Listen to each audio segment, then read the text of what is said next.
Bonjour à tous et bienvenue dans ce nouvel épisode de Tesla Magazine.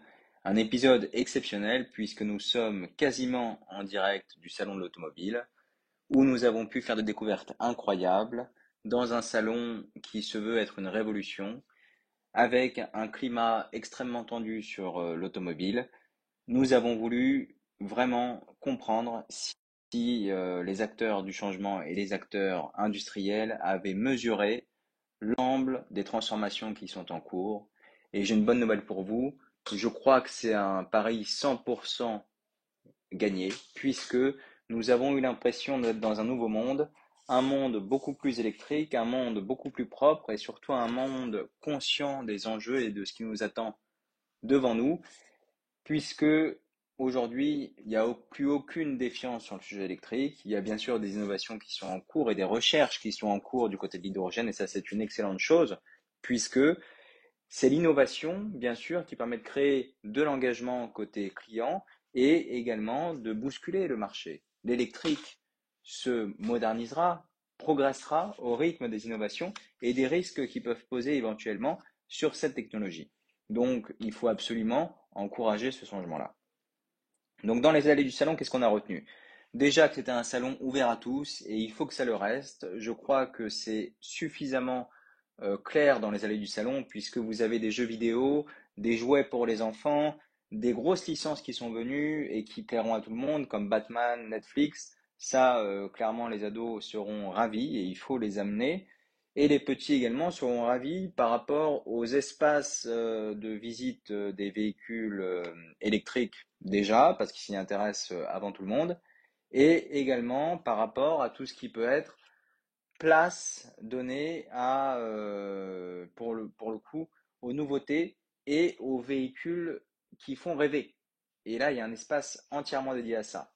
Je ne citerai pas les marques, mais vous imaginez très bien les véhicules qui font rêver.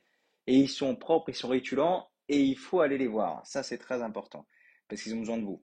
Donc, dans ce salon, pour moi, l'élément central, et ça a été l'objet de deux interviews que vous retrouverez sur la chaîne, c'est Crédit Agricole Mobility, donc qui est une banque qui a réussi pour moi un pari incroyable, c'est de réunir des constructeurs internationaux qui se battent sur la même scène, mais pour la même cause, la cause électrique. Donc, dans cette cause de transformation de motorisation et d'apport au marché de nouvelles technologies, on va dire que tout le monde est réuni et tout le monde marche en chœur. Et ça, c'est intéressant et c'est beau à voir. Et Crédit Agricole l'a fait. Je pense que c'est dans cet esprit de réunion de partenaires et dans l'esprit de donner un message clair au public. Et ils l'ont fait avec un respect assez clair de l'histoire, puisque Tesla est au milieu du stand et que tous les autres constructeurs sont autour. Et ça nous a plu, forcément, parce qu'il y a un respect, encore une fois, de l'histoire. Et Tesla Magazine ne fait que ça dans ses activités. C'est-à-dire qu'on s'appelle Tesla Magazine parce que ont été les premiers à transformer toute la chaîne de valeur de l'électrique, de la recharge jusqu'au véhicule en soi, et cette grande connaissance du constructeur et de son évolution nous permettent de dire que nous sommes plus qu'objectifs sur la scène et sur la chaîne 100% électrique. Donc sur Crédit Agricole Mobility, on a eu le plaisir de rencontrer Richard Boulini et Vincent Carré, qui sont deux architectes au sein de cette maison pour devenir leader de l'électrique en Europe. C'est leur ambition. Et également, on a eu sur ce même stand, et c'est ça qui est incroyable, l'occasion de rencontrer Henrik Fisker, qui est venu présenter la Fisker Ocean. Alors pour les adeptes et ceux qui nous connaissent le mieux, vous savez que Fisker est une marque très très ancienne, quasiment le même âge que Tesla.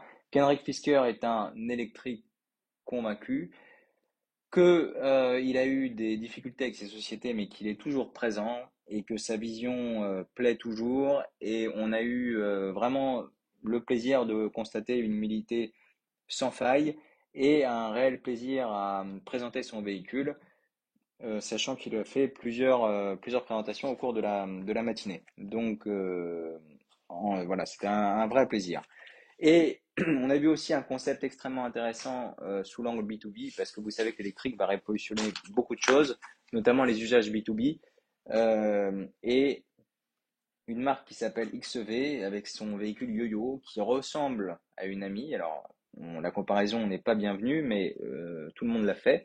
Il faut se rendre compte que c'est un véhicule premium de petite taille qui couvre des applications extrêmement intéressantes avec une autonomie pardon, qu'on n'a pas pu vérifier, donc on ne la citera pas, mais en tous les cas qui est nettement supérieure à celle de l'Ami, et surtout une vitesse qui va jusqu'à 110 km/h, et ça on l'a retenu, puisque l'Ami est limité à 45 km/h. Donc les applications ne seront pas les mêmes.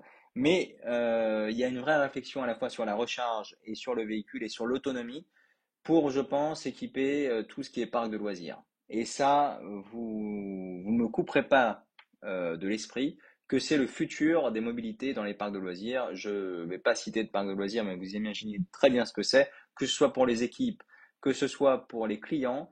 Ce sera un mode de déplacement qui sera plébiscité et également pour les équipes. Les équipes qui, je pense, piloteront des voiturettes connectées entre les bungalows. Et c'est ça qui est magnifique et ce sera 100% électrique, bien entendu.